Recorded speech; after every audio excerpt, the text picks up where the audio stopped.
90 minutes politiques, c'est la dernière édition de l'année et forcément il y aura du grain à moudre. Alors, pour être franc avec vous, on va essayer d'entrer au cœur du système un peu psychanalytique d'Etoudi pour voir comment Paul Biya peut s'exprimer face à ses compatriotes dans quelques jours. On a voulu un peu anticiper, donc on a voulu un peu comprendre, analyser, puis se projeter. Qu'est-ce qu'il peut nous dire de plus, hein? Voilà, en substance, ce que nous, on va essayer de se dire avec le think tank réuni ici entre Paris, Douala et Yaoundé. Alors, ça fait quand même 32 ans que ça dure. Qu'est-ce qu'il peut dire de nouveau? Est-ce qu'il va nous surprendre? Et puis, parallèlement, on va un peu dire un ou deux mots sur le nouveau président tunisien qui, dans 10 ans, aura forcément 100 ans. Et c'est bien pour la démocratie. Le peuple tunisien a décidé de s'exprimer, mais de remettre un vieux président en scène, ce qui doit peut-être faire plaisir à l'homme d'Etoudi qui sent arriver un nouveau compagnon démocratiquement élu, grâce au suffrage universel. Et puis à côté, au Gabon, on sait qu'Ali Bongo a évidemment fort à faire avec son opposition et une partie du peuple gabonais qui voudrait peut-être le mettre dehors, alors qu'à fortiori, alors qu'évidemment, le jeune président essaye tant bien que mal de pousser les réformes, d'ouvrir des chantiers, de donner des coups de poing à la fatalité, mais ce n'est pas très bien perçu par la classe politique conduite par Jean Ping. Alors, nous allons, pour parler de tous ces sujets, recevoir sur ce plateau, ici à Douala, Serge Espoir Matomba est-il le nouvel espoir de la classe politique camerounaise, émacié et sclérosé? Nous allons essayer de le savoir grâce à sa liberté de ton. C'est le premier secrétaire du PURS. Alors, bonsoir, Serge Espoir Matomba. Bonsoir, bonsoir à tous les téléspectateurs de Canal 2 et bonsoir à tous les Camerounais. C'est un plaisir de vous avoir et évidemment, la classe politique doit se régénérer avec de nouvelles idées, des nouvelles têtes, des nouveaux hommes. C'est pour ça que nous essayons un peu de sortir des sentiers battus et du train-train quotidien. Cette émission est interactive sur les réseaux sociaux grâce à l'application téléchargeable sur les Android, sur vos téléphones portables, sur vos iPads. Alors, Samuel Zoquet est agro-ingénieur industriel, évidemment, et consultant en politique aussi, puisque depuis quelque temps, son visage vous êtes très familier par ses prises de position. Déjà, il ne laisse personne indifférent. Samuel Zoquet, bonsoir et bienvenue pour cette dernière édition de l'année. Bonsoir, Monsieur Bissok. Je crois que c'est un plaisir pour moi de partager ce plateau avec vous. Je vais profiter pour adresser mes vœux les meilleurs à tout le peuple camerounais, déjà pour les fêtes de fin d'année, et beaucoup d'espoir, parce qu'on est avec espoir sur ce plateau, pour la nouvelle année qui commence. Alors, à Paris, à Bobigny, dans nos studios, vous savez que c'est un multiplex. Eric Essian, c'est un géopolitologue, géostratège, spécialiste des questions du pétrole et du gaz dans le golfe de Guinée, même s'il est à Paris. Alors, Eric Essian, si vous êtes avec nous, la première question vous est adressée forcément. Alors, on va essayer de décrypter un peu. La nouvelle actualité, c'est l'arrivée du nouveau, mais vieux président en Tunisie. Est-ce que c'est un signal fort? C'est une nouvelle manière de percevoir la démocratie? C'est le peuple qui a choisi le président, hein, qu'il ait 10 ou 88 ans, c'est pareil. Est-ce que c'est un signal fort pour cette jeune Tunisie qui se met en marche?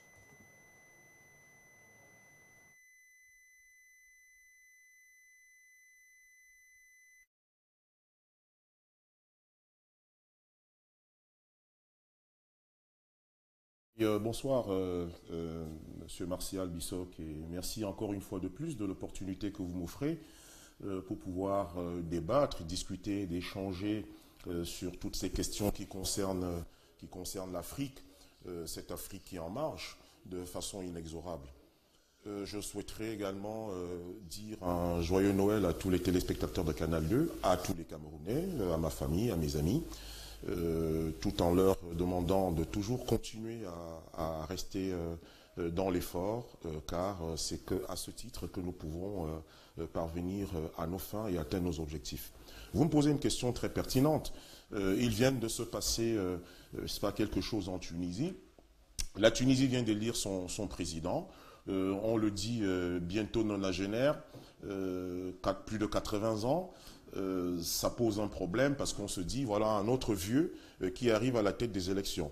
Ce qu'il faut déjà d'abord dire, c'est qu'il faut féliciter le peuple tunisien qui a réussi, nonobstant tous les problèmes que ce pays a connu depuis le mois de février 2011 avec la révolution des Jasmins qui a mis à la porte le président Ben Ali, à cette révolution qui a permis de mettre en place, même si cela a été un accouchement très difficile, un processus démocratique dans lequel la Tunisie est aujourd'hui inexorablement partie.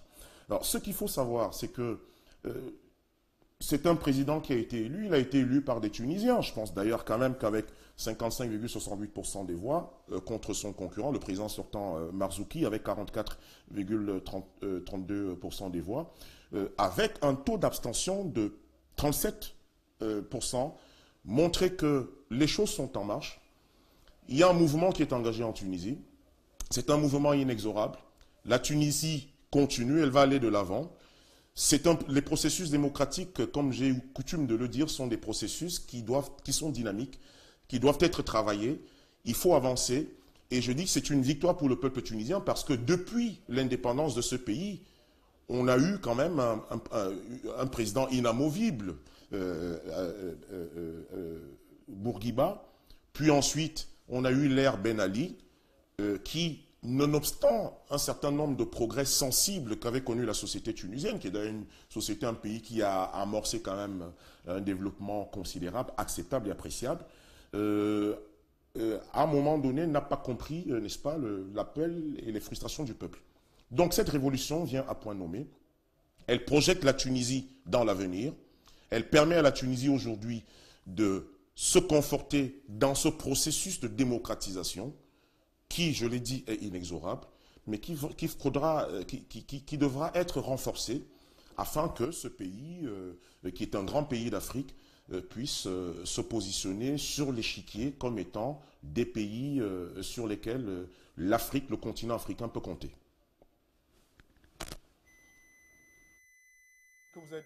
On vous retrouve dans quelques instants.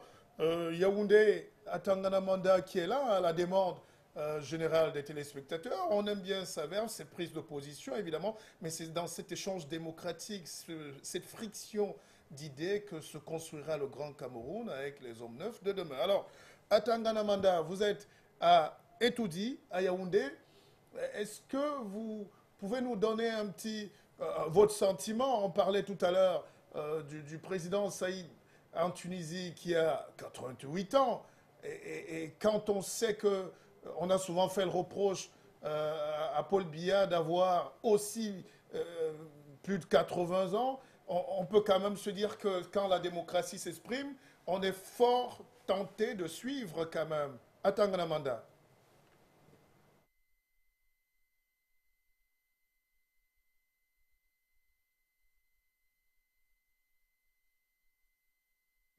Toutes mes amitiés au grand public qui nous regardent et nous écoutent, je voudrais profiter de la tribune que vous m'offrez pour dire merci aux millions de téléspectateurs de Canal 2 à travers le monde. Quand j'ai reçu votre invitation renouvelée, j'avoue que j'étais surpris puisque nous étions ensemble il y a 7 jours, samedi dernier. Donc, je m'incline face au choix, n'est-ce pas, de vos téléspectateurs, au public qui seul juge, n'est-ce pas, les contributions que nous apportons sur la place publique, dans le champ médiatique principalement. Ce que je voulais dire, c'est que, évidemment, les événements que nous venons de suivre en provenance de Tunisie nous ramènent un peu, je voudrais employer une image de la Rome antique. Et les latins disaient « vox populi, vox Dei », la voix du peuple et la voix de Dieu. Et je pense que sur le plan purement de l'essence et de la substance démocratique, c'est un signal qui veut finalement que tous les censeurs qui écument l'Afrique et qui croient devoir s'arrêter sur le Cameroun, censeurs notamment en provenance des pays dits démocratiquement très avancés ou dans un autre jargon, qui a ses habitudes dans ces milieux-là, des grandes démocraties libérales, eh bien, nous voyons très bien que le peuple s'inspire un chef lui-même inspiré à ce peuple-là par Dieu. Personnellement, j'ai suivi l'analyse de M. Sian, qui était une analyse fort pertinente de ce qui vient de se faire. Nous, au Cameroun, nous n'avons pas attendu des événements de Tunisie avec un chef d'État qui vient d'être élu, 88 ans bien écrasé, disons-le ainsi. Eh bien, nous pensons que l'Afrique a ses traditions, l'Afrique a sa culture démocratique depuis la nuit des temps. Et l'âge, dans nos traditions, n'a jamais été assimilé à de l'opprobre, à de l'anathème, à de l'humiliation, tel que nous avons failli le percevoir de la part de quelques donneurs de leçons. Nous pensons que le plus important est que le chef que le peuple se donne réponde aux aspirations du dit peuple, qu'il donne le meilleur qu'il est en droit de devoir donner pour apporter justement des conditions, des rêves à toutes les générations qui constituent son peuple. En l'occurrence, parlant du Cameroun, eh bien oui, je puis vous dire que nous regardons cela et nous attendons, d'ailleurs, de par mon métier, j'ai suivi depuis 72 heures toutes les chroniques internationales. J'étais quand même assez souriant de me rendre compte que de certaines radios, télévisions, promptes à donner des leçons sur l'âge du chef de l'État camerounais précisément, maintenant en viennent à célébrer les 88 ans quasiment, n'est-ce pas, du chef du nouveau président de la République de Tunisie. Eh bien, tout ce que nous voulons dire, c'est que le peuple camerounais a fait montre de sa maturité en réalisant le président de la République, Paul Biya, le 9 octobre 2011. Eh bien, les Camerounais savaient qu'ils étaient en train de mettre une fois de plus à la tête de la nation un homme qui a l'expérience et l'expertise appropriée et qui finalement a l'onction de Dieu, puisque le peuple, justement, le peuple a la félicité, la grâce divine. Donc je termine en disant que de mon point de vue, ce qui compte aujourd'hui, par exemple pour le chef de l'État tunisien, c'est de répondre donc aux aspirations du peuple tunisien qui vient de le porter, n'est-ce pas, à la magistrature suprême. Ce qui compte aussi pour Paul Biya, et il le démontre à loisir, c'est d'aller jusqu'au bout de la mise en œuvre de son vaste projet de société sur la base duquel il a été réélu en 2011. Globalement, nous sommes heureux, nous, et vous faisiez tout à l'heure un jeu de mots. Je voudrais rassurer vos téléspectateurs, je n'interviens pas en direct du palais de l'unité à Etoudi, j'interviens à Etoudi précisément, en direct des studios du canal de International. C'était un jeu de mots, il fallait bien que je vous le rende. Télévision, je rappelle que c'est la dernière édition de l'année, cette émission que vous avez portée, que vous avez adoptée, grâce à ce think tank télévisuel qu'on essaye de mettre en place. Alors, Serge Espoir Matomba, le 31, Paul Biya parle à ses concitoyens, mais ça fait 32 ans. Alors, pour vous, qui êtes un homme politique, j'allais dire d'aujourd'hui, peut-être de demain, j'en sais rien, alors, vous pensez que Paul Biya va innover ou qu'est-ce qu'il va dire de plus ou qu'est-ce qu'il peut dire de plus? Non, avant de revenir sur ce qu'il peut ou va dire, je voulais souligner en fait, j'ai entendu Atangana Manda faire un parallèle entre la Tunisie et le Cameroun et en évoquant évidemment l'âge du président. Ici, chez nous, ce n'est pas une question d'âge. Il s'agit, n'est-ce pas, de la compétence de l'homme qui dirige le Cameroun depuis plus de 32 ans aujourd'hui. Donc, et je crois que... Il ne serait pas compétent, selon vous? Non, attention quand même, soyons sérieux. La compétence se vérifie par les actions. Et quand vous regardez le Cameroun, vous jugez le Cameroun comment? Comment est-ce que vous pensez que ce pays est en train d'évoluer considérablement? Je pense que non. On ne peut pas prétendre juger un homme sur son action par son âge. Ce n'est pas ça qui est le problème. Et on ne saurait faire le parallèle entre la Tunisie et le Cameroun. Mais non. Et quand bien même nous voulons parler des élections de 2011, attention, nous savons comment est-ce que les élections, si on laissait librement le peuple s'exprimer par un mécanisme crédible, évidemment que... Mais expliquons aux Camerounais, qu'est-ce que vous entendez par mécanisme crédible? Nous avons toujours réclamé cela. Nous voulons avoir une élection libre, juste et transparente. Ça fera en sorte que vous verrez l'engouement, n'est-ce pas, des gens qui sortiront, qui vont se dire... Je vote et ma voix sera protégée. Ma voix va véritablement compter. Et vous allez comprendre à la fin que M. Biya ne pourra pas librement remporter une élection. Il ne s'agit pas de l'âge, mais il s'agit de la compétence. Alors, on ne saurait faire le parallèle entre la Tunisie, parce que le peuple tunisien, qui a très bien compris, s'est levé et a dit non à la dictature continue, qui évidemment a apporté aujourd'hui une autre personne à la tête, n'est-ce pas, de l'État tunisien. Donc, pour revenir à votre question, Martial, le chef d'État ne va rien dire de nouveau. En 32 ans, il a pu dire tout ce qu'il pouvait bien dire, si ce n'est qu'il reviendra sur son fameux plan d'urgence. Vous savez, quand le 31 décembre passé, le chef de l'État traitait son gouvernement d'incompétent, de mener une action illisible, incohérente, et il s'est même posé la question, est-ce que le Cameroun ne pourrait pas devenir comme d'autres pays? Et un an plus tard, il nomme le chef du gouvernement à la tête du plan d'urgence qui va de 3 ans encore. Oui. Alors là, donc pour vous, le président actuel, donc Paul Biya, travaille avec des incompétents qu'il maintient. Donc, au finish, c'est de l'incompétence généralisée. écoutez, le président Paul Biya, je ne voudrais pas être aussi dur, mais n'a pas pu prouver par des actions concrètes qu'il est lui-même compétent. Donc on ne saurait accuser tous ceux qui sont tout autour du président sans voir le chef du bateau. Attention, à Yaoundé, ça va peut-être pas Non, faire monsieur plaisir Martial, à il faut dire ce qui est vrai. Bon, Vous ne pouvez pas vous retrouver dans un État avec tout un gouvernement en prison. Serge Espoir. Vous ne pouvez pas de temps en temps vous dire que vous allez changer, ce sont les hommes qui sont tout autour. Non, il y a un problème chez celui qui nomme ces hommes.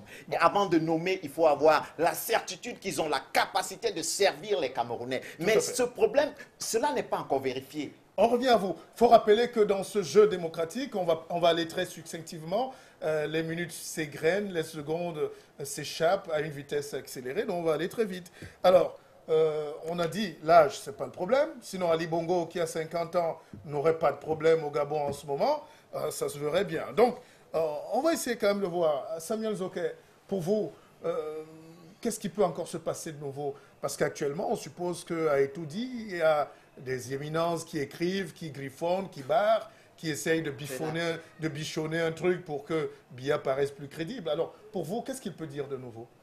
D'abord, il faut reconnaître une chose. Les deux contextes ne sont pas les mêmes. Bien que les deux hommes aient sensiblement le même âge ou soient de la même génération. Monsieur Saïd, on vient lui confier un mandat sur la base d'un certain nombre d'actions qu'il a posées en Tunisie lorsqu'il était au gouvernement. Par contre, monsieur Biya, ça fait 32 ans qu'il est là. Et jusqu'à aujourd'hui, on ne peut pas dire de manière sereine et crédible aux Camerounais qu'est-ce que monsieur Biya a posé comme acte. De manière réelle. Je prends par exemple une analyse économique, M. Bissop. Vous savez, le Cameroun s'est doté d'un document de stratégie pour la croissance et l'emploi qui est venu après un autre document, qui était le document de stratégie pour la réduction de la pauvreté. On n'a pas pu réduire la pauvreté, on a muté. C'est juste un jeu de mots. Et on est rentré maintenant au document de stratégie pour la croissance de l'emploi. Et ça me rappelle une autre chose. Vous êtes un peu de mauvaise foi. Non, allons-y un peu, M. Bissot. Et ça aussi, ça revient à autre chose. M. Biya a été élu à un moment sur la base des ambitions.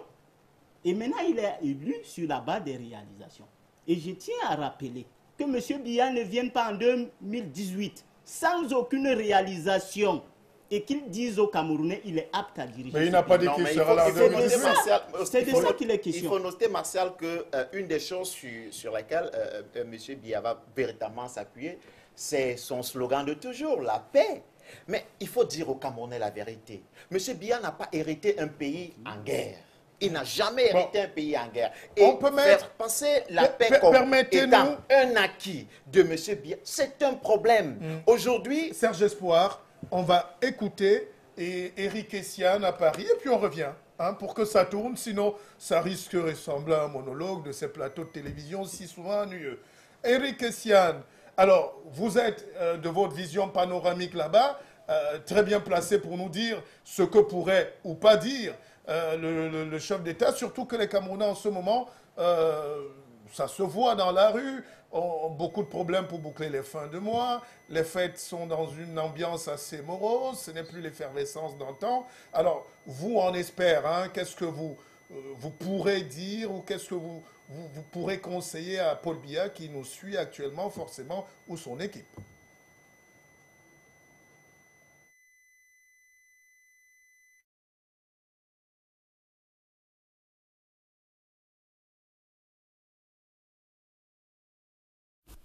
Tiens, merci pour cette question. J'ai écouté avec beaucoup d'attention les analyses des différents panélistes.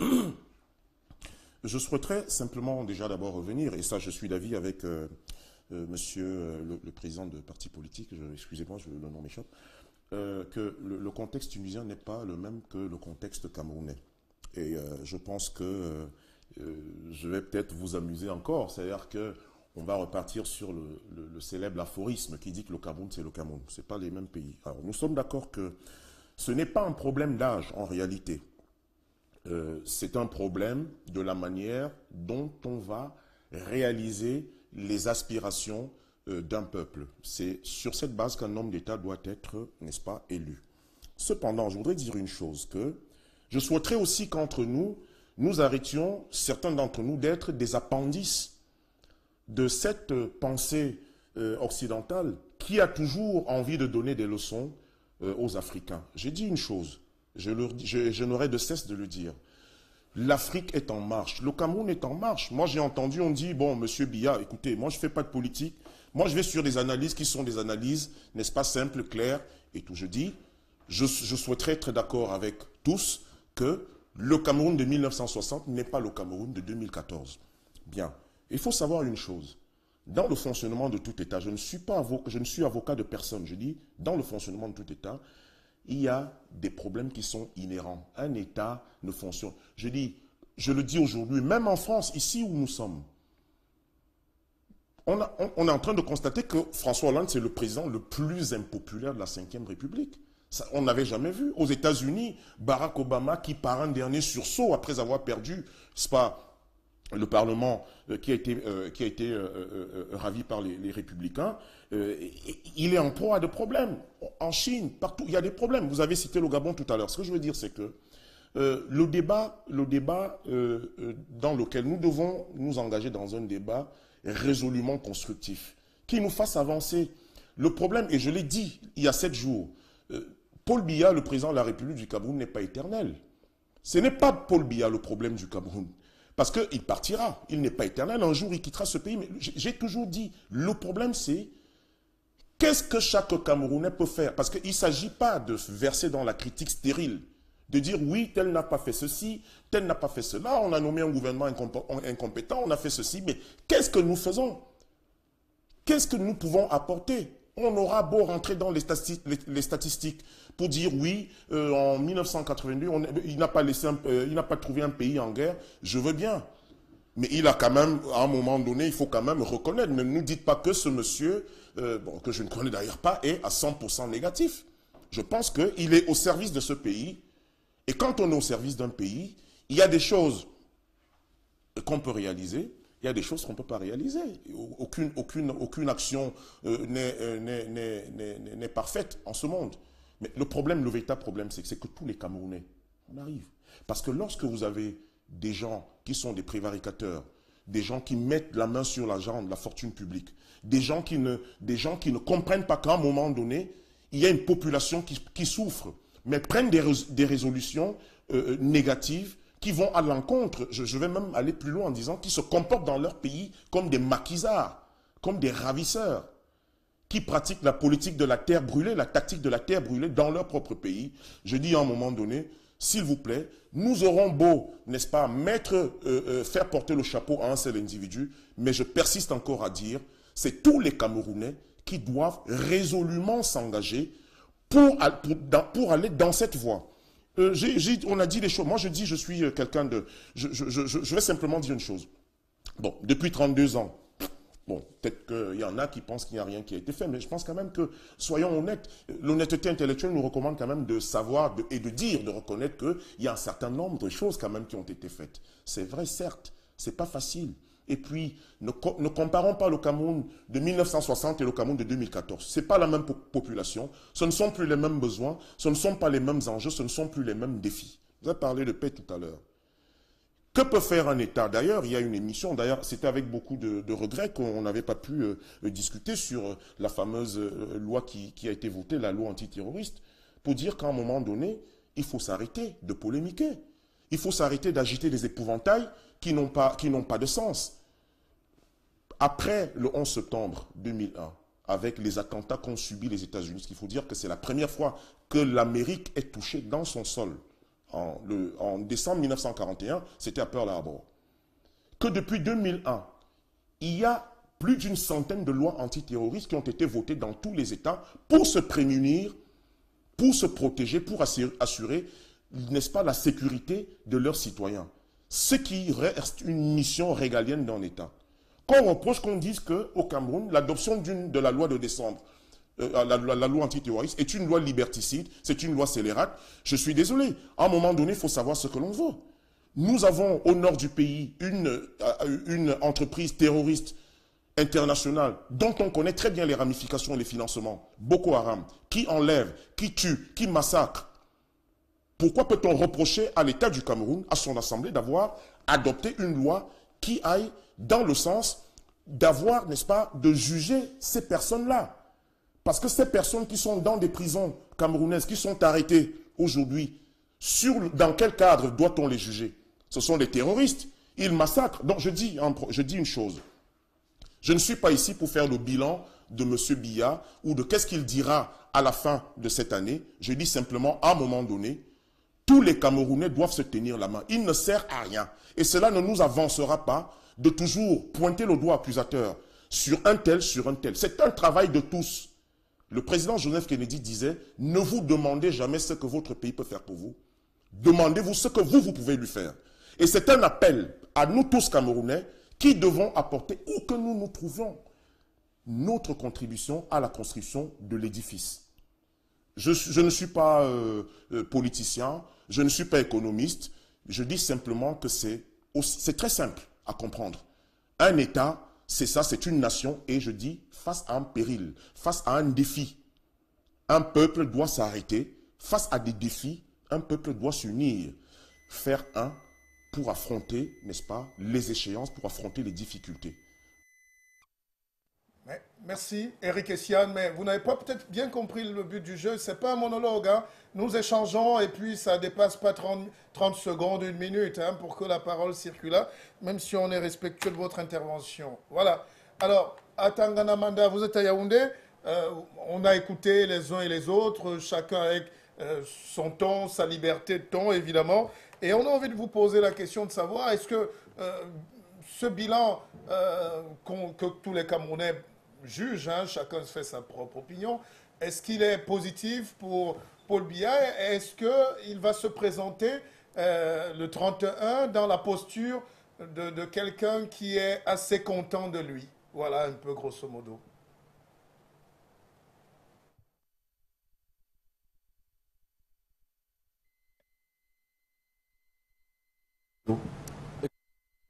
Vous faites bien de recentrer un peu le débat. J'ai le sentiment que nous mélangeons plusieurs thématiques et qu'il y a une espèce d'amalgame. Quand je suis, par exemple, les deux panélistes qui sont avec vous sur Douala et quand je suis M. Essiane qui est de l'autre côté à Paris, je pense qu'aujourd'hui, nous sommes à quelques encablures de la fin de l'année 2014.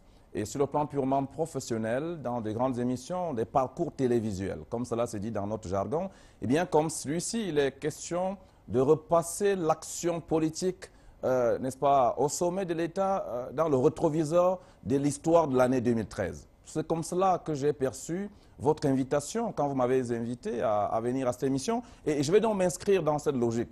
Je laisse au soin M. Matomba. D'ailleurs, qu'il vous plaise, Martial, de retenir mon prénom, parce que nous sommes quand même à quelques 2 jours d'après Noël, 2-3 jours. Je suis Charles, baptisé Charles à Tanganamanda. C'est vrai que je suis panafricaniste. À Tanganamanda, j'achète aussi, hein, rassurez-vous. Maintenant, ce que je voulais dire très sérieusement, c'est que nous vivons des temps immoraux. Vous avez vu, c'est pour ça que je rends hommage à notre compatriote Essiane, qui a une vision très lucide de la vie de notre cher et beau pays, notre Cameroun commun.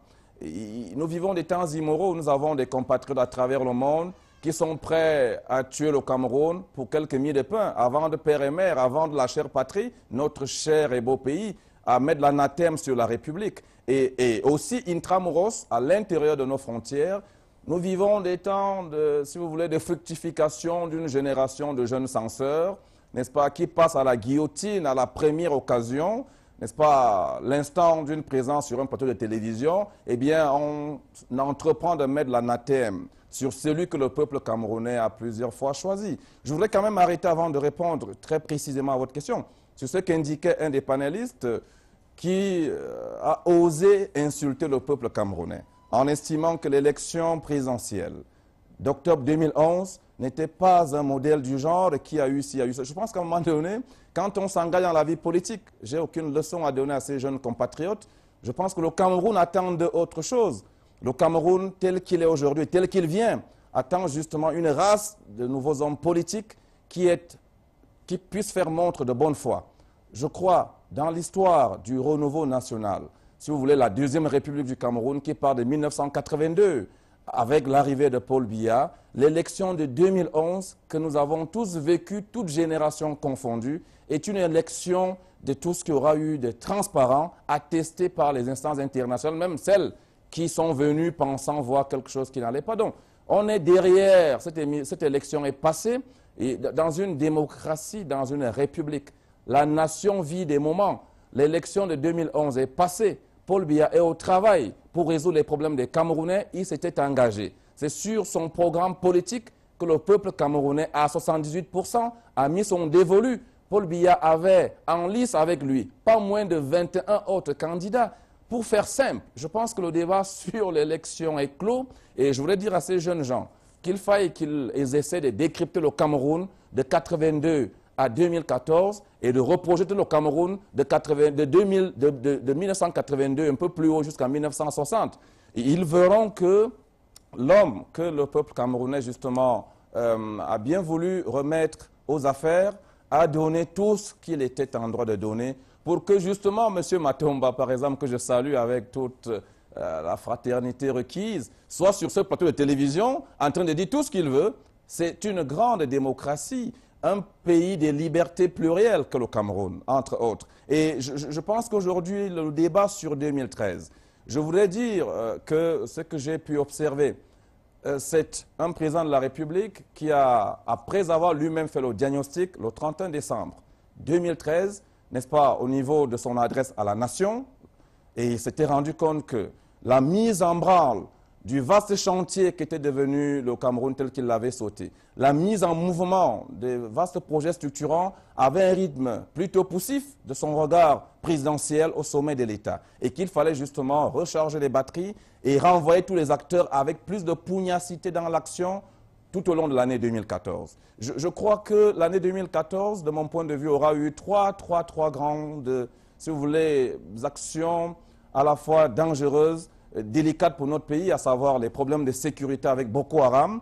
Sur ce front-là, il faut apprécier l'action du chef de l'État. Si on veut vraiment faire une analyse qui soit une analyse rationnelle, objective et pertinente, on a vu un chef d'État conquérant qui a su fédérer toute, si vous voulez, la conscience collective, la nation tout entière derrière lui, derrière les forces de défense, en sa qualité de chef des armées, pour aller justement protéger notre République, nos visées bien, pour justement faire que Boko Haram soit circonscrit, n'est-ce pas, et que notre pays ne bascule pas tel que cela a été prévu. Donc, nous avons eu, bien sûr, vous avez suivi avec nous, j'ai envie de dire la décrépitude du mouvement sportif camerounais avec la Coupe du Monde au Brésil. Je voudrais m'enchaîner pour terminer par là. Et donc, vous avez vu les Lions indomptables du Cameroun, le plus beau fleuron du Cameroun sur la place mondiale qui est rentré entre les jambes, les Lions sont rentrés entre les jambes de la Coupe du Monde. Le chef de l'État, qu'est-ce qu'il a fait?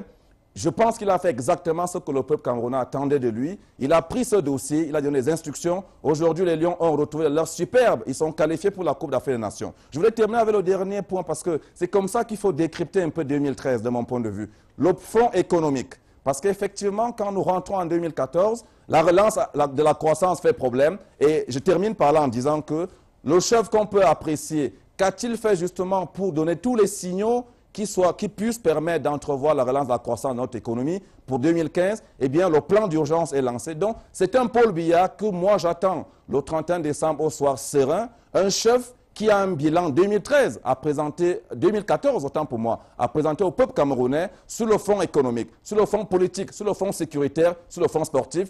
Paul Biya s'est battu comme un capitaine doit se battre, j'ai envie de dire de manière conquérante et de manière courageuse. Voilà globalement, précisément, 2014 tel qu'on peut décrypter. Pour le reste, on peut débattre. Voilà globalement, précisément. Alors, on y va. Oui, Serge Espoir, vous avez écouté tout à l'heure, hein, Essiane qu'on va retrouver, Eric Essiane qu'on va retrouver dans quelques instants. On vient d'écouter Charles Atanganamanda qui a présenté le bilan de Paul Biya. Et je vous ai vu sourire. Vous avez dit que c'est un chantage à la parole, à la liberté de la parole. Non, attention, Martial, soyons sérieux. Nous le disons toujours, nous n'allons pas construire le Cameroun avec des personnes venant d'ailleurs, de d'autres cieux. Nous allons construire le Cameroun avec les Camerounais. Et je suis un peu triste d'écouter Essiane se tenir à Paris et puis estimer que certaines choses... il ferait mieux de se comporter comme nous. Martial, tu as été à Paris, tu es revenu apporter ta contribution là. Le pays a besoin de toi et tu es sur le terrain. J'étais à l'extérieur comme lui, mais j'ai accepté le sacrifice de venir me battre auprès des miens pour que les choses s'améliorent. Donc, il faudrait qu'on arrête. Quand on est dans des salons UP de l'autre côté, on a une lecture. Écoutez un peu les exemples qui sont utilisés par lui, les États-Unis. C'est vrai que la politique mondiale nous intéresse. Elle nous intéresse, elle pourrait à la limite nous inspirer. Mais alors nous vivons une certaine réalité et nous devons adapter notre développement à notre contexte. Dans le contexte dans lequel nous évoluons. Bon, je suis, Charles Atanganamanda parlait, je me suis encore mis à rire. Oui, parce que, évidemment, je suis d'accord avec lui sur un point, le pays a besoin des jeunes. Ah, je lui concède cela, comme il estime qu'il est déjà beaucoup vieux, beaucoup plus vieux. Nous sommes jeunes, nous allons construire ce pays. Là, je suis d'accord avec lui. Le pays a besoin des jeunes hommes politiques. Il a bien précisé, le pays a besoin des jeunes hommes politiques pour amener le pays vers... Mais alors, il faudrait que je lui dise quelque chose. Monsieur Charles, ce pays se construira par nous. Mais nous n'allons pas faire comme vous.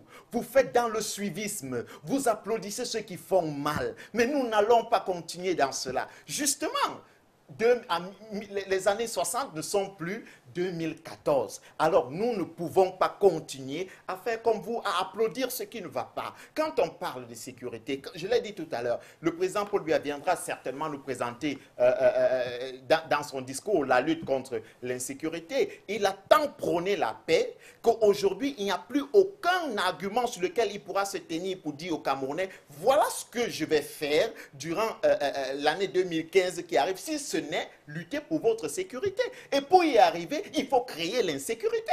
Je ne veux pas ici affirmer que... Bon, oh non, non, je ne voudrais pas ici affirmer... Créer l'insécurité, je ne vois pas quand même cet illustre monsieur... C'est une méthode de gouvernance. Je m'explique. Ouais. Vous savez, pour réussir à diriger, à servir un peuple comme le nôtre, il faut s'appuyer sur certains points. L'éducation. Vous savez, Martial, quand on peut former dans un système éducatif d'une nation qui voudrait se développer plus de 90% des personnes dans les sciences littéraires, c'est un problème. Qu'est-ce qu'on a? On a évidemment des personnes comme Atanganamanda qui peuvent décrypter et analyser, n'est-ce pas, tous les sujets. On a des journalistes, des juristes, des avocats et tout ce que vous voulez. Mais quand il faut travailler, passer à la phase pratique, n'est-ce pas, d'une action, ces gens ne sont pas là.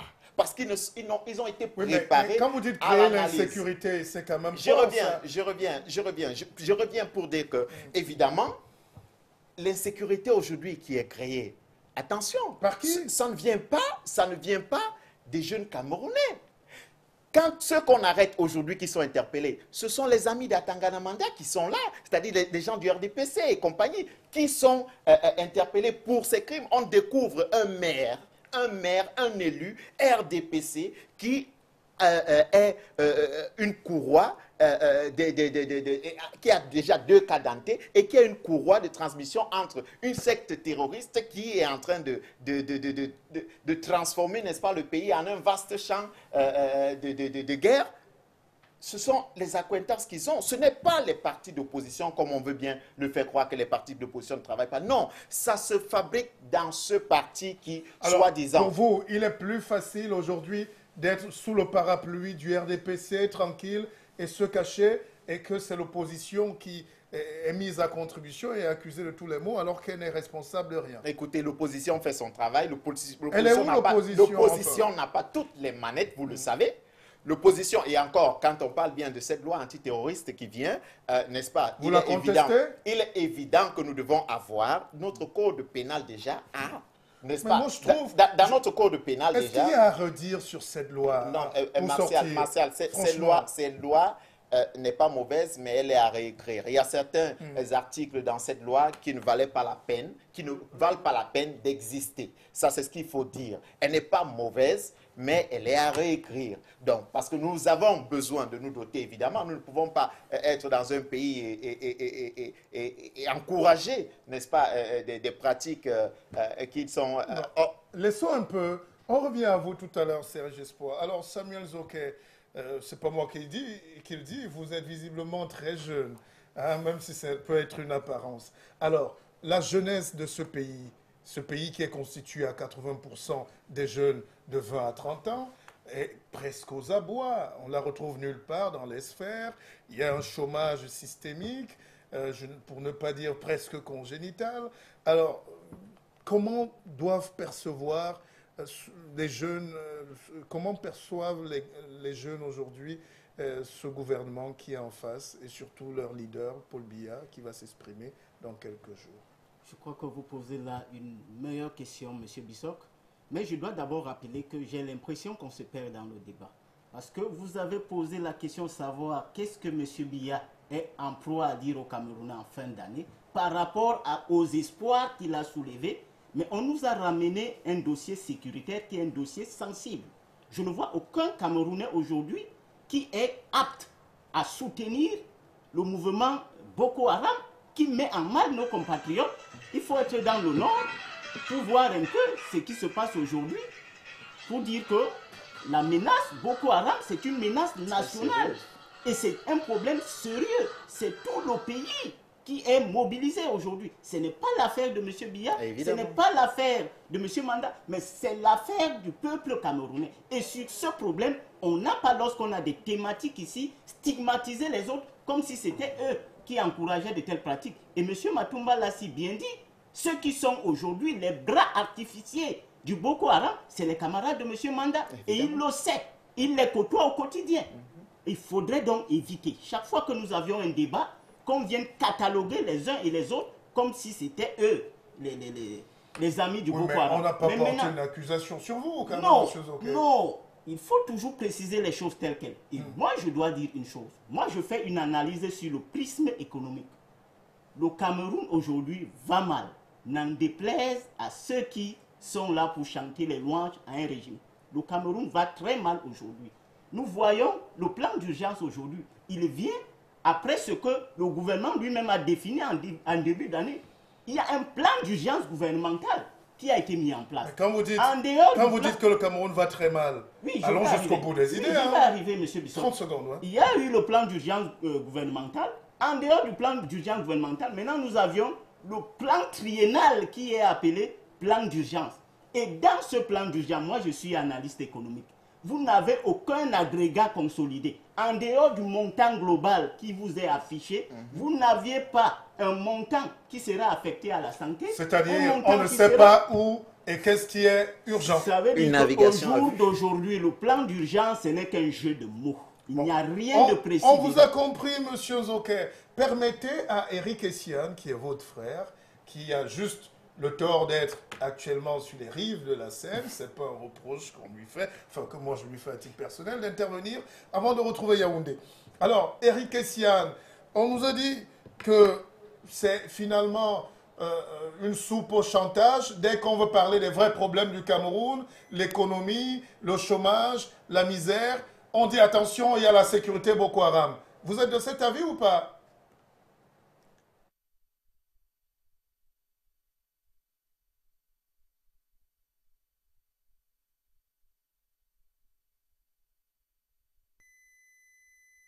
Merci, Monsieur Bissok, de me passer la parole. D'ailleurs, je souhaiterais vous préciser que je ne m'appelle pas Eric Essiane, je m'appelle Théophile Eric Essiane.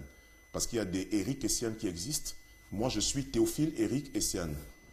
Vous faites si bien de poser cette question, parce que cette question était venue en réaction à un propos que M. Matomba, d'ailleurs leader de parti politique, je ne suis pas leader de parti politique, et je souhaiterais que M. Matomba, lorsque vous venez dans les débats, vous avez été à l'extérieur, vous êtes reparti au Cameroun, c'était votre choix. Je suis à l'extérieur, je sers mon pays jusqu'ici. Je vous rappelle que je l'ai déjà servi sur le territoire camerounais, intramuros, avant de continuer à le servir extramuros. Je sers mon pays. Et je pense que tout Camerounais qui est conscient, qui aime son pays, doit savoir qu'où qu'il se trouve, quelles que soient les circonstances, quelles que soient les difficultés qu'il rencontre, il se doit d'avoir une pensée pour son pays. Il se doit chaque jour, quotidiennement, de poser des actes qui, n'est-ce pas, fassent avancer son pays. Donc, vous avez été ici, je suis ici, ce n'est pas un problème personnel, vous ne savez pas pourquoi je suis ici, et je ne suis pas sûr que vous servez mieux le Cameroun là-bas que moi ici. Je ne suis pas sûr que vous qui êtes là-bas au Cameroun, vous travaillez plus que les autres Camerounais. Je dis, mon propos tout à l'heure était un propos très simple. J'ai voulu dire ceci.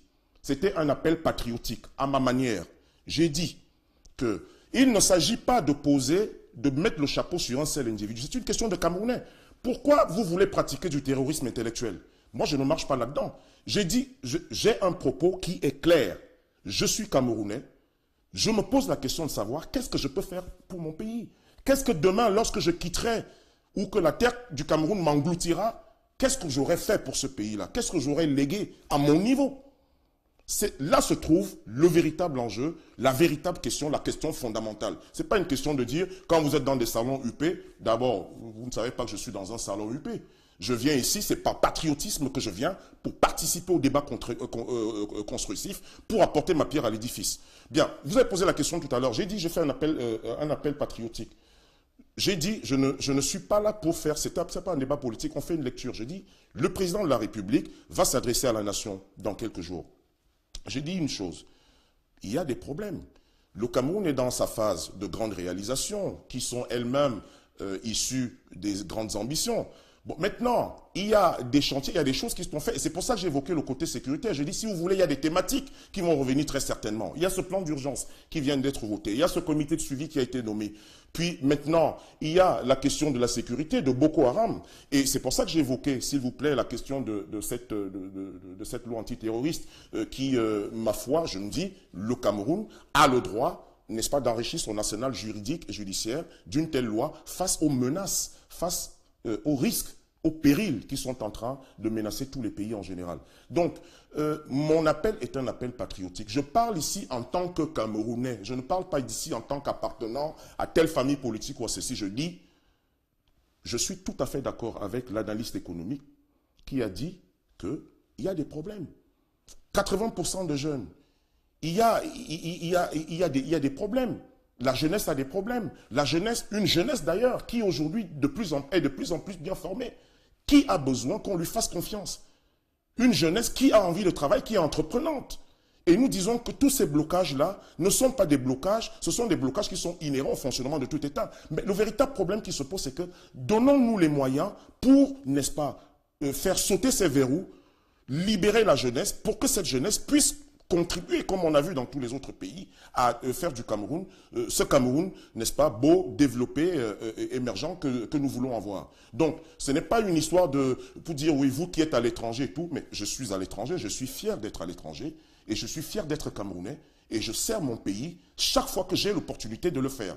Donc, M. Matomba, pour la petite histoire, vous pourrez chercher, hein, fouiller sur moi, vous verrez un petit peu ce que j'ai fait pour mon pays, depuis l'extérieur. Merci. Mon cher Eric Essiane, Théophile, avec la décence de gentleman. On ne va pas s'étriper. On est là pour construire le Grand Cameroun. Il nous incombe, vous, ces grands esprits, ce think tank qu'on réunit, d'y participer simplement. Et qu'il me soit permis de me faire pardonner d'avoir osé oublier un prénom qui n'est pas composé. Hein? Théophile, je pense qu'on n'est pas fâché. Le débat continue. Allons à Yaoundé. Alors voilà, un aussi, il ne faudrait pas s'amuser avec son prénom, c'est Charles Atanganamanda qui est à Etoudi dans nos studios. C'est encore bien précisé. Alors, Charles Atanganamanda, quand on a écouté tout ça, tous nos panélistes, nos frères, nos confrères pour quelques-uns, et on se dit quand même que est-ce que ce n'est pas être déphasé que de voir que tout est bien aujourd'hui, que tout va bien dans ce Cameroun, alors qu'on sent quand même une petite contestation qui rumine à l'intérieur, au-delà de nos petites personnes?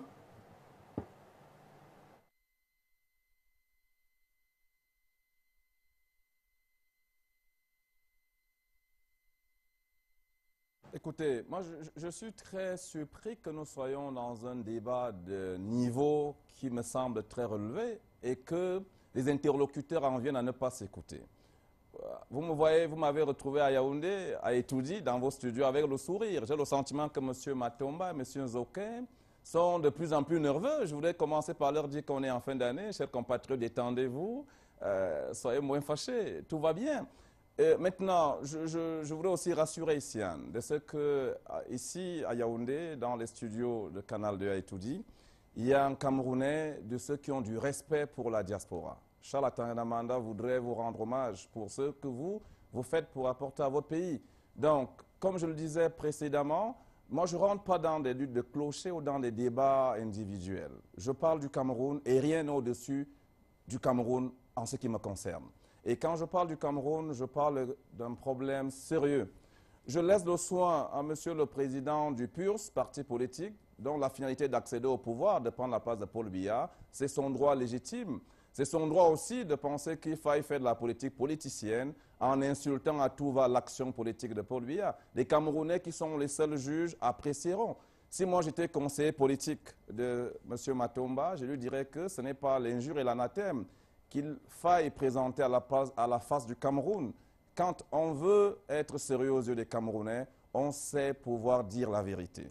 Et vous attendrez demain pour venir faire ce que nous faisons déjà. J'appartiens à une génération intermédiaire, chers messieurs. Je ne suis ni jeune ni vieux. C'est pour ça que j'ai déjà une maturité bien assise, bien affinée pour comprendre le Cameroun tel qu'il vient, là où il est et où il va. Vous comprenez cela? Il m'est arrivé en d'autres circonstances, sur d'autres chaînes de télévision et dans des studios de radiodiffusion, de rencontrer des compatriotes qui étaient un peu plus enthousiastes que vous, qui aujourd'hui commencent à s'assagir un peu en comprenant que dans ces choses-là, le vrai combat pour la jeunesse camerounaise n'est pas de venir faire du populisme. Je suis de ceux qui mènent le vrai combat intramuros au cœur et de l'appareil politique et de l'appareil administratif qui est à Yaoundé et au Cameroun en général, pour les jeunes.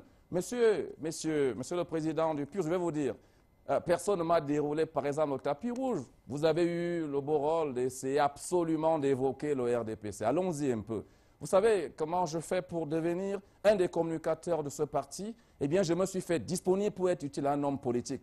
J'en connais des générations de jeunes Français qui ont été séduits par De Gaulle. De Gaulle est parti il y a des décennies. Jusqu'à ce jour, on parle de l'esprit de De Gaulle. C'est bon, monsieur, mais écoutez ce que je dis. C'est important que je fasse un peu cette trame. Aujourd'hui, on parle des gaullistes au niveau du champ politique français, jusqu'à ce jour. Eh bien, croyez-moi, dans des décennies à venir, vous entendez toujours parler des biaïstes, ceux qui militent pour la pensée de Paul Biya en termes d'exemplarité, en termes de discipline de vie et de discipline de travail, en termes du Grand Cameroun, en termes de rectitude morale, en termes de rigueur. Je ne vais pas faire comme M. Essiane, mais je ne suis pas loin de vous dire, d'essayer de savoir quel est le combat que mène Charles Atanganamanda.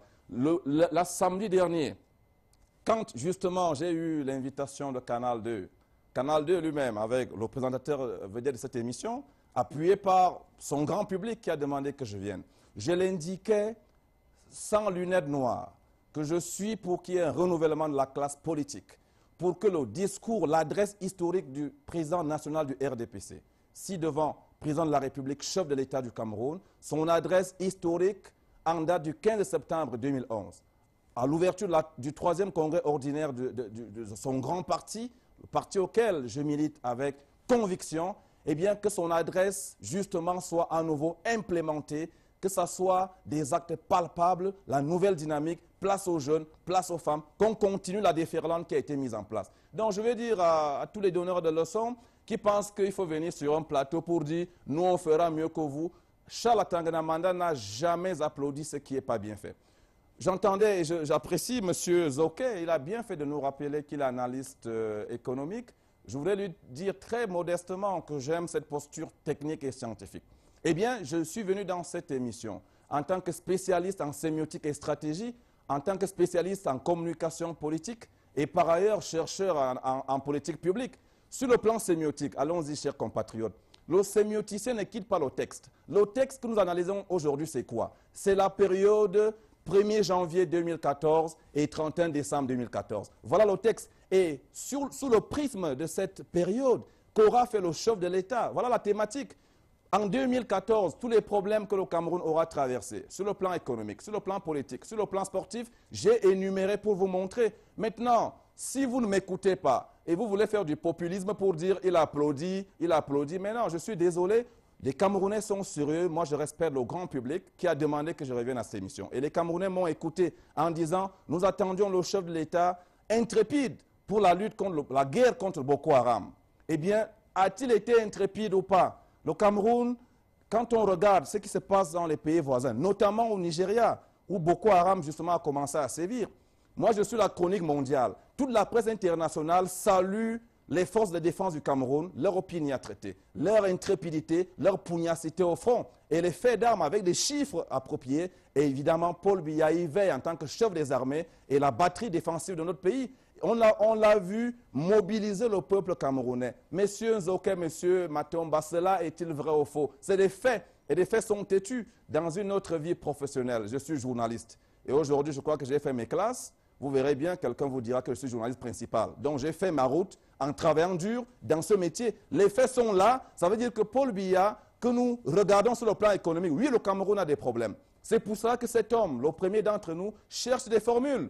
Il a lancé le vaste programme des grandes réalisations. À un moment donné, il fait à mi-parcours un premier bilan. Je termine par là. Il se rend compte qu'il y a des soucis. Il faut un programme additionnel. Il lance le plan d'urgence. Vous êtes libres, vous les politiciens, de vouloir fragiliser ça. Cela va, j'ai envie d'ajouter que c'est de bonne guerre. Votre rêve est de voir Paul Biya ne pas réussir. Le rêve du peuple camerounais est de voir Paul Biya réussir. Et moi, je suis de ceux qui soutiennent Paul Biya pour qu'il apporte à la jeunesse camerounaise des raisons de rêver. Le rêve du peuple camerounais est de voir Paul Biya réussir. Tous sur ce plateau, c'était sur la base de vos compétences et de vos CV, qu'on respecte. Alors, j'aurais souhaité quand même qu'on économise un peu de temps, parce que j'ai envie qu'on aille vite là, au plus pressé. Alors, Serge Espoir Matomba, qu'est-ce que vous avez à dire de plus quand vous avez écouté quand même Charles Atangana Manda, qui était très, vraiment fixé sur le cap de son président et de sa vision politique. Alors vous êtes d'accord ou pas? Non, attention, Charles me fait... vous avez vu que j'étais en train de sourire pendant qu'il parlait. Évidemment parce que Charles nous traite de donneurs de leçons. Mais nous sommes ici invités tous dans un plateau, nous partageons tous un plateau, donc vous êtes le modérateur. Et vous avez fixé le cap, vous avez donné le sujet. Alors Charles, qui n'est pas un donneur de leçons, nous ramène sur le bilan de M. Biya, partant du 1er janvier au 31 ou alors au jour d'aujourd'hui. Mais ce n'était pas ça la question. Lui donc qui n'est pas un donneur de leçons, il essaye, n'est-ce pas, d'apporter ce qui n'est pas au sujet, à l'ordre du jour, pour que nous essayions de débattre. Non, attention, soyons quand même sérieux, Charles. Je sais personnellement que vous êtes un communicateur, je sais que vous êtes un brillant communicateur. Non, on ne va pas revenir. Monsieur Espoir Matomba, allons sur le thème. Je voudrais dire que oui, ne nous amenez pas dans ce jeu où, n'est-ce pas, vous vous prêtez ou vous maîtrisez mieux que certaines personnes. Alors, il faut... Ne passons pas la nuit à évidemment, il faut dire... Les CV qui sont costauds, je sais. On peut y passer la journée, là. Il faut dire, Martial, qu'il est clair. Nous l'avons dit ici que le discours du chef de l'État ne sera pas quelque chose de très nouveau. Alors, il viendra nous parler beaucoup plus de sécurité et évidemment de son plan d'urgence qui, comme l'a dit monsieur l'économiste tout à l'heure, les chiffres sont mauvais. Vous savez que notre dette publique s'élève à plus de 5 000 milliards à ce jour. Et je voudrais aider Charles à Tanganamanda en lui disant que personnellement, le PUR est le premier parti à avoir soutenu nos forces de défense dans la lutte contre Boko Haram. Engagés dans le PUR, nous avons initié des actions économiques. Nous avons essayé de mettre plusieurs, évidemment, opérateurs économiques en contact avec notre gouvernement pour la création de plusieurs entreprises au Cameroun. Mais nous ne l'avons pas fait en nous disant que nous le faisons, ça va entrer dans l'actif du parti au pouvoir. Non, nous l'avons fait pour des Camerounais, pour dire que nous ne sommes pas dans une position où, parce que nous sommes dans de l'autre côté, nous disons que non, ils doivent faire, ils doivent échouer. Non, au contraire, nous avons formulé, nous avons eu des idées, nous les avons mis sur papier, nous les avons présentés au gouvernement, nous avons fait des propositions, nous sommes même allés chercher des investisseurs, vous êtes témoins de cela. Nous avons ramené au Cameroun pour booster, n'est-ce pas, notre économie. Mais qu'est-ce que nous avons en retour? Non, je voudrais dire qu'après 5 ans, on peut dire on a essayé. Mais après 30 ans, il ne s'agit plus d'essai. Et aujourd'hui, comme vous le savez bien, la jeunesse camerounaise ou alors les Camerounais ont besoin de quelque chose de différent. Je ne le fais pas dans le populisme, comme vous voulez le faire croire, mais je suis réaliste. Réaliste. Et le réalisme voudrait que nous nous mettons, évidemment, tous ensemble pour construire ce pays et non continuer à applaudir ce qui ne tient pas. Alors, Samuel Zoquet, on a constaté, hein, ce n'est pas un secret de polichinelle, l'argent ne circule plus, l'argent a disparu. On nous dit qu'il y a l'effort de guerre. C'est vrai qu'on salue nos forces de défense, hein. On serait fou de penser le contraire. Mais si tout l'argent va à la sécurité, comment on va faire pour manger, pour financer l'hôpital, l'école? Et qu'est-ce qui va se passer? Alors, quel est votre avis là-dessus? Est-ce que ce n'est pas ça aussi le nœud gorgien auquel Paul Biya doit s'atteler à résoudre? Non, je crois qu'il y a une malgouvernance. Ce n'est pas l'effort de guerre aujourd'hui qui met le Cameroun dans la situation où il se trouve. Le Cameroun a commencé à s'enfoncer pendant que le monsieur Manda faisait croire que ça allait bien, comme il le fait là maintenant. Au jour d'aujourd'hui, je vais vous prendre un cas très précis. Les statistiques sur lesquelles nos économistes travaillent pour construire le développement du Cameroun sont faux. Le Cameroun n'a pas 20 millions d'habitants. Là, vous prenez une ville comme Douala, quand vous prenez le dernier recensement démographique, on vous fait savoir que Douala et sa banlieue, ils ont à peine 2 millions d'habitants. C'est les besoins électoralistes qui sont venus fausser même le jeu du développement du Cameroun. Les indicateurs aujourd'hui... Alors pour vous, nous sommes 50 millions? C'est vrai qu'à Douala, rien que les motos quand même. Monsieur Bisson, nous allons un peu plus vers 30 millions d'habitants. Hein. Ça, il faut le reconnaître. Oui. Et je dis bien, aujourd'hui, les indicateurs sur lesquels nous nous basons pour impulser notre développement sont faux. Ça, c'est la première des choses.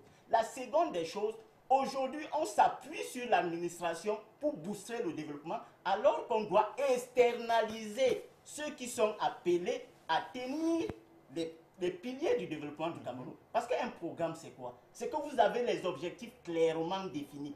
Vous avez une méthodologie de travail. Et maintenant, vous cherchez la ressource humaine appropriée, indépendamment de ceux qui sont, que ce soit dans le gouvernement, que ce soit dans l'administration, qui ont prouvé leurs limites.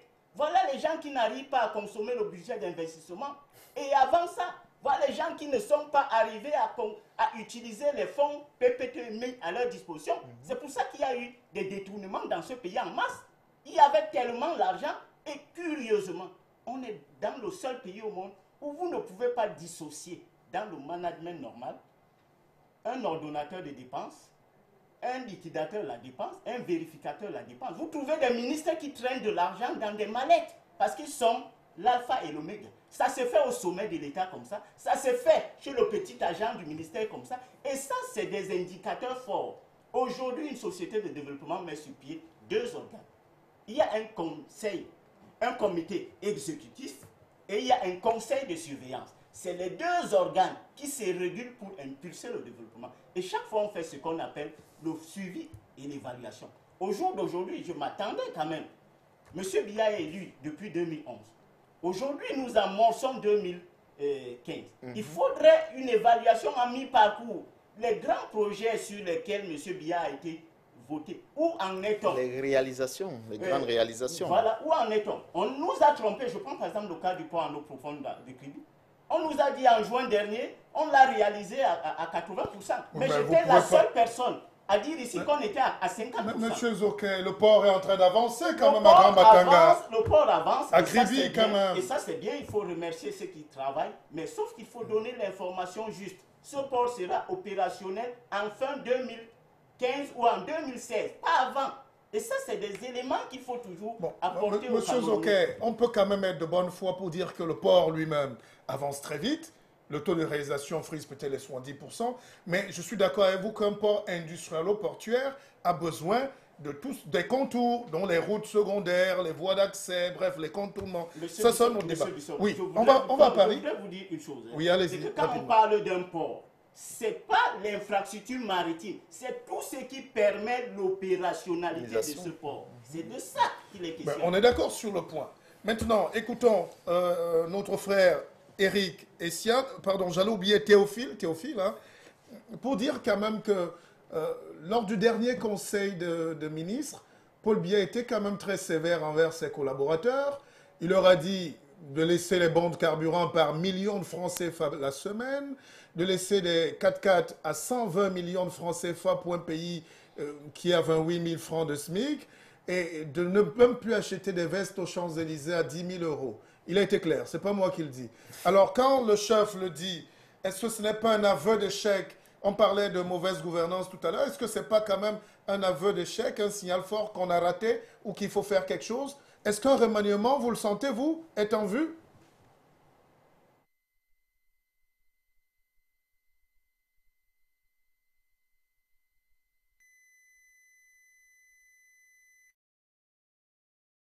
Bon, d'accord. D'abord, je voudrais dire une chose à mon compatriote, Monsieur le Président Matomba, pour lui dire que nous sommes en confrontation d'idées et que si Monsieur Matomba devenait président de la République du Cameroun, sur un programme sur lequel je serais d'accord, je le respecterai en tant que tel, je me rapprocherai certainement de lui pour apporter ma contribution à l'édification du Cameroun. Je le redis, je le reprécise, je suis Camerounais. Je parle comme un Camerounais, je n'ai pas besoin d'appartenir à tel groupe ou à tel groupe. Moi, mon souci, c'est que je vois mon pays décoller, que je vois les choses marcher dans mon pays, que je sois fier. Monsieur Matomba dit à la diaspora, quand je suis fier de me dire Camerounais, c'est une fierté pour moi. Et je n'ai jamais honte de le dire, où que je me trouve. Je le dis en me tapant la main sur la poitrine en disant « Je suis Camerounais et fier de l'être ». Donc, si M. Matomba réussit à devenir président de la République du Cameroun et qu'il a un projet politique, il a une vision et un rêve qui permettent, n'est-ce pas, à la jeunesse camerounaise de pouvoir, n'est-ce pas, travailler pour son pays, je me rallierai à M. Matomba et je participerai à ce travail. Alors, vous m'avez posé la question de savoir, vous savez, je n'aurai de cesse de leur dire, il n'y a aucun État qui fonctionne sans problème. Les problèmes sont inhérents au fonctionnement de tout État. Je ne connais pas de pays aujourd'hui qui ne... lorsque vous jetez un regard sur la conjoncture internationale, que ce soit sur le plan politique, sur le plan économique, sur le plan financier, sur le plan culturel, il y a une crise aujourd'hui qui fait que même les pays qu'on pensait être à l'abri sont en proie à de nouveaux problèmes.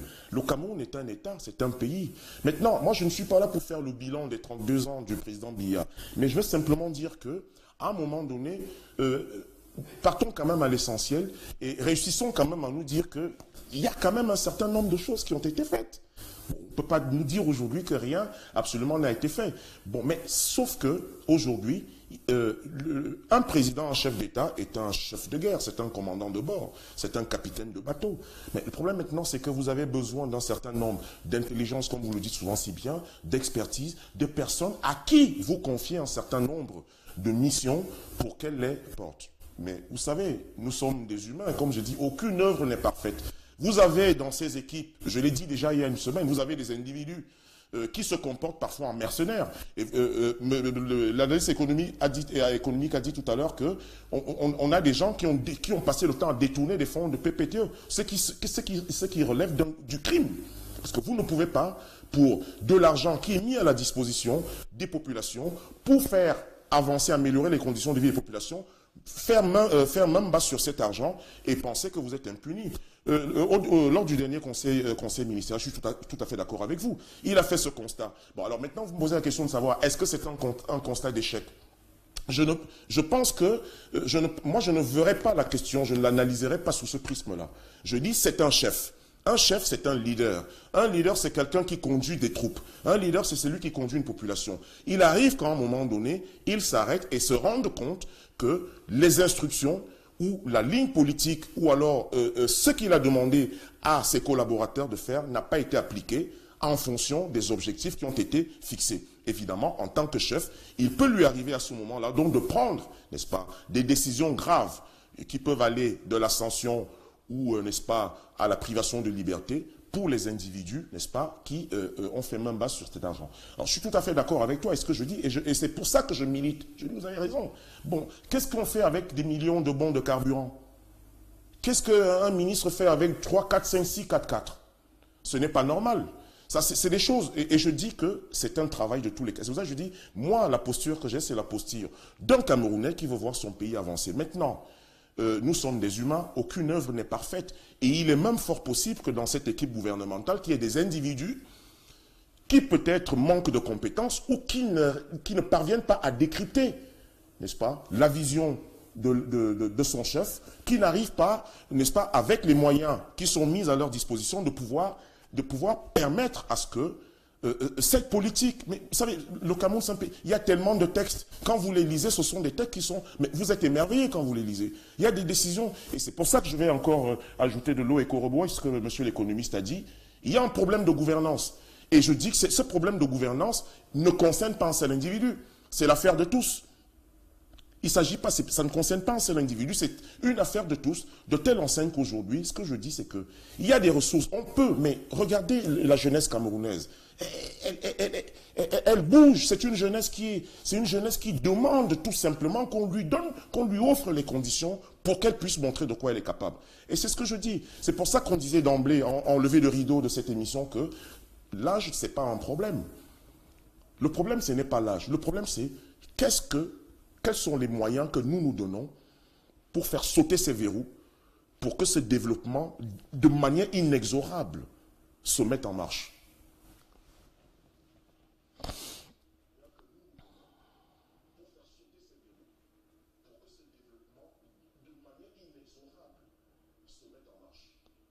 Dire pourquoi le chef de l'État ne remanie pas, et tout le monde sait qu'en décembre, généralement, on attend cette petite touche qui apporte un petit sourire vicieux comme ça sur les lèvres des Camerounais assez frustrés.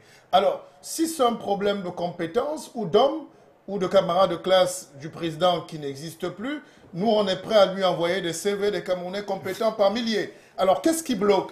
Pourquoi on ne remanie pas? Vous n'êtes pas dans le secret des dieux, je le sais bien, mais vous êtes un expert aussi des questions politiques.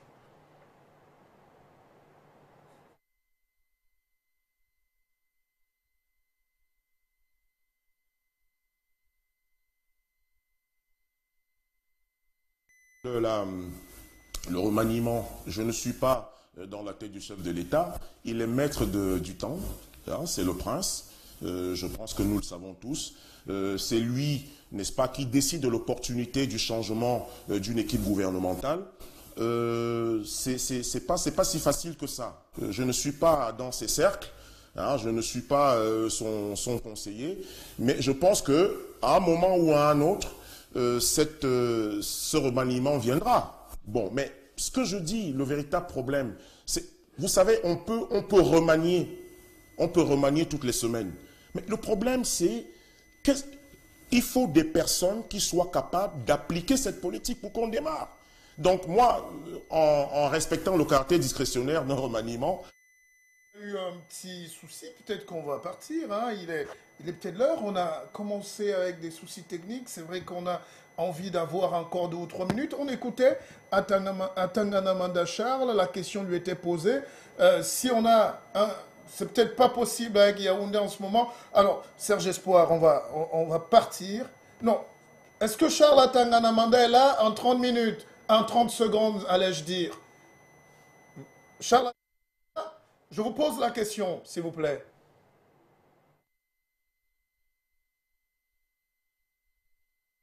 Seconde. Posez-moi. Charles, Répondre sereinement. Quand vous me dites 30 secondes, tout à l'heure, je crois qu'il y a eu une espèce d'interférence. J'étais déjà à l'antenne et je reprends ce que j'indiquais. Si vous m'entendez, j'indiquais très précisément qu'il appartient au président de la République, de par la concession de la République du Cameroun, de former un gouvernement de la République, lequel gouvernement est chargé de mettre en œuvre la politique qu'il définit, lui, chef de l'État, au sommet de la nation. Pour l'heure, il en a mis à contribution une équipe gouvernementale donc qui est aux affaires depuis le 9 décembre 2011.